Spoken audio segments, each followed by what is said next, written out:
Alright, hello everybody, this is Anonymous Walrus, back again with another video. Today I'm going to be showing you how I pretty much upgraded my PC. Some details will be spread around throughout the whole video, but I'll be mostly upgrading my PSU as well as my graphics card. Any other progress I've made, I'll narrate it out.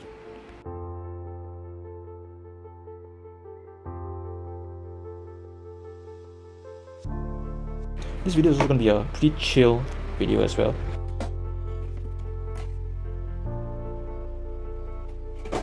So yeah, I'll be upgrading my PSU, my graphics card, and might as well just on some Harry Potter to help make this whole process more chill.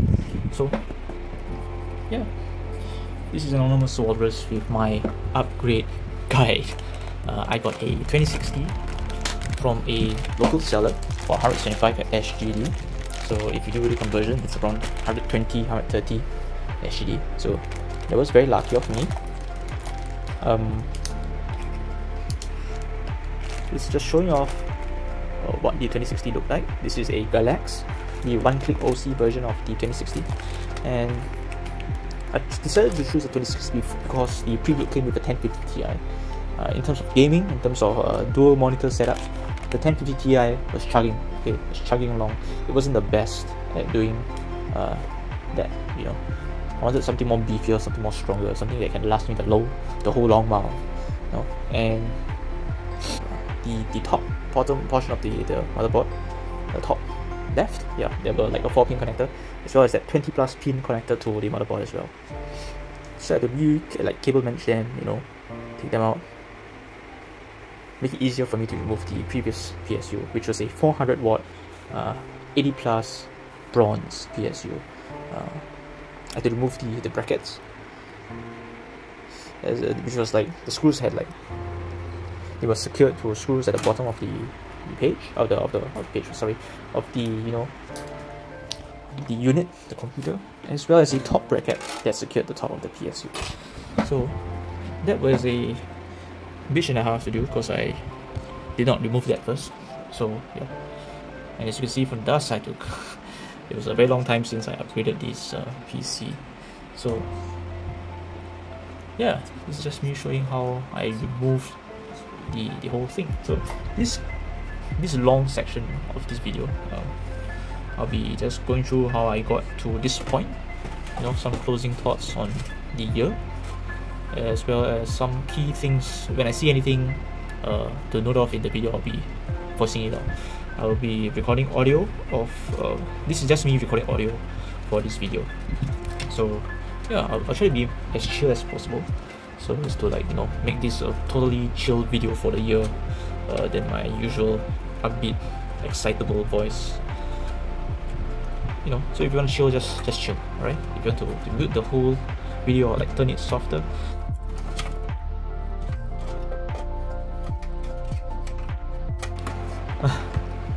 so how I got to this point was that before that, before the PC, the preview, I had like a 1060 Aftershock laptop. I got it pre-owned, and after 2 years, or rather 1.5 years, the screen started going up, and I decided to. This is me doing very little research into the technology side of things. So I didn't know what to do. So the display was going out. I didn't bother to check to get the receipts, and I tried to contact the previous seller. He did not reply to me whatsoever, so I got fucked. It's not that the laptop wasn't usable. If I had like a separate display monitor, which I do, I could have just just used it as that, and I did do that for the better part of the year, and before I changed to a preview. So I did use the 1060 laptop for I think the year after the display went up. It was still usable, but the temperatures were horrendous to me. And I tried my best to not be too paranoid about the temperatures. because laptop temperatures are supposed to be able to take higher temperatures as well. But the overall performance of the laptop wasn't that good outside of gaming, because there were constant stuttering. There were my browser of choice being Firefox didn't work as intended or work as well as I expected, because pages were loading for a very long time, especially if I had to run like dual monitor setups, you know. And I had a dual monitor setup, which was a little portable monitor thing that's set up before beside my $20 monitor. And I got that $20 monitor pretty cheap, because the person who was selling was actually going out of the country, so she wanted to sell everything as fast as possible. So I tried it out. It worked perfectly, no problems, no scratches, no glitches, no lines whatsoever, and I just got it off of her for a very cheap price. So I got $20 for the monitor, you know. And before that, I got a portable monitor for like around $120.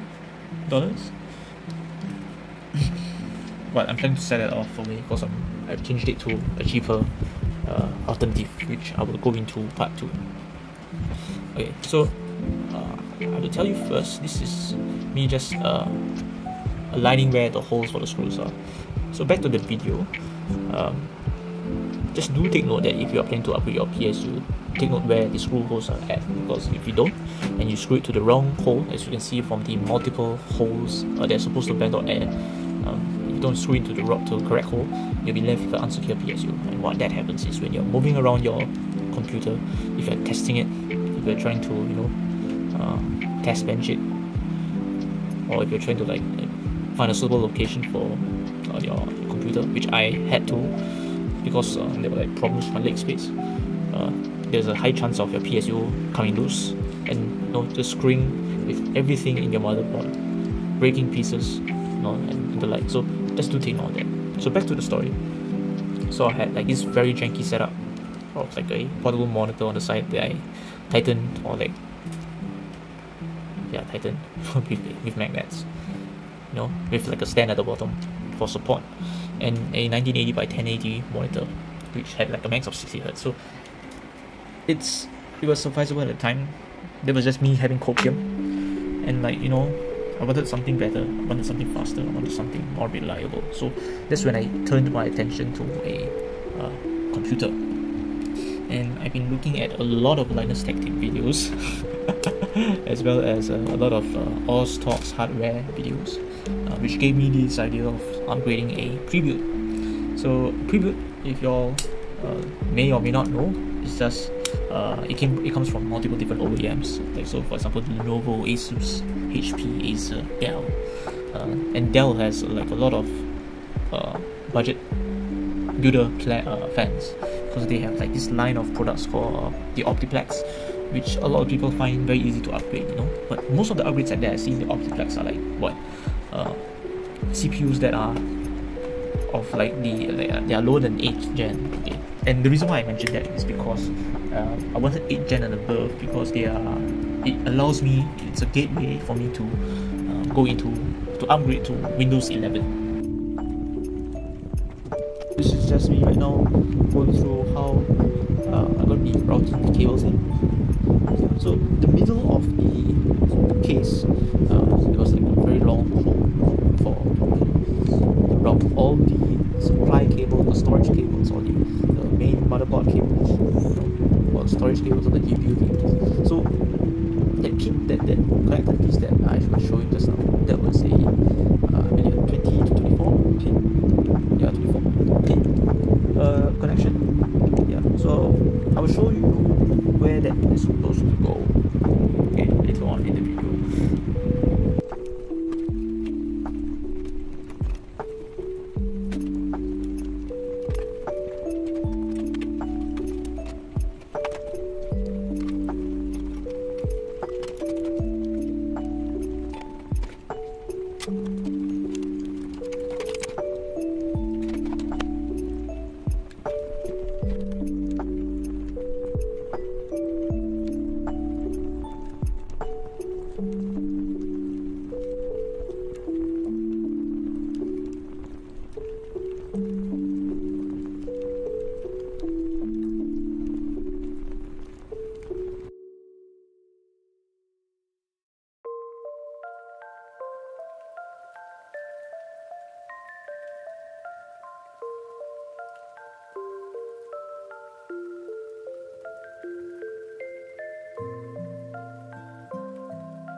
And this was the 2024 pin or 20 pin connection. It goes straight into that port right there in the middle of the case.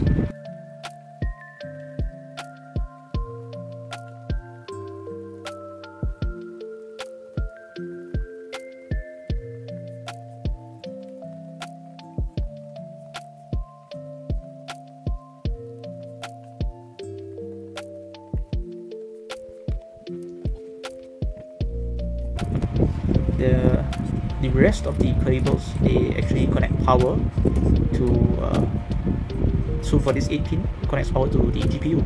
So the 2060 required a 8 pin connector. So I wasn't very sure which one was which, so I chose the one that was closer. So I plugged that in. Come on. So just push it all the way in. There is a click. Make sure it's all the way in tight. So I have to like now plug in the power cables for the SSD, which I transplanted from my 1060 GPU laptop. Yeah.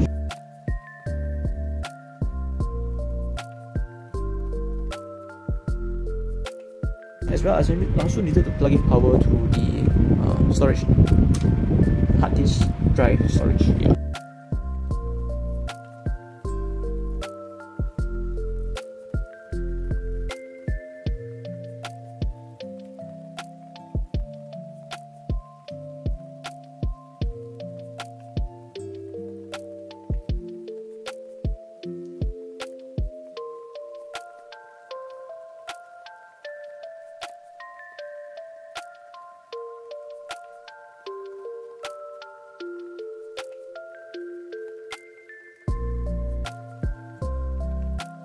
Don't close all your, all your case, your side panels, your front panels, all that. Don't put it in like your intended location until you actually did like a post test.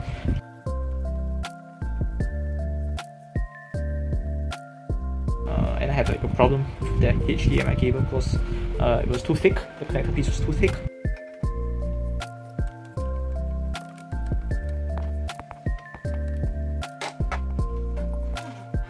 So I had to have a adapter piece.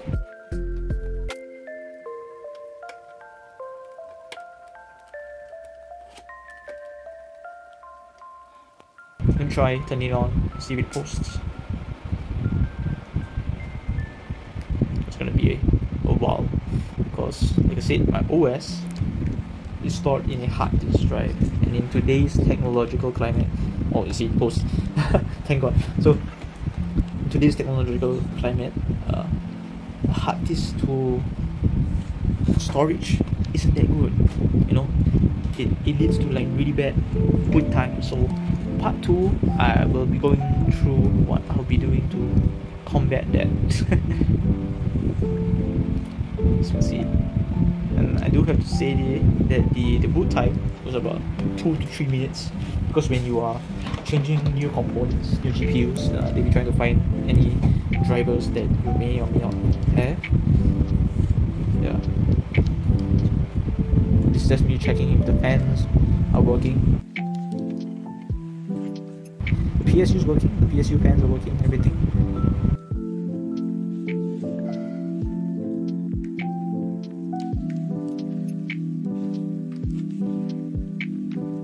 I'll just jump cut to when it actually loads into my login page. So part 2 will probably come out the next day. It will probably be New Year's already. Yeah. So yeah, I'm still using Windows 10.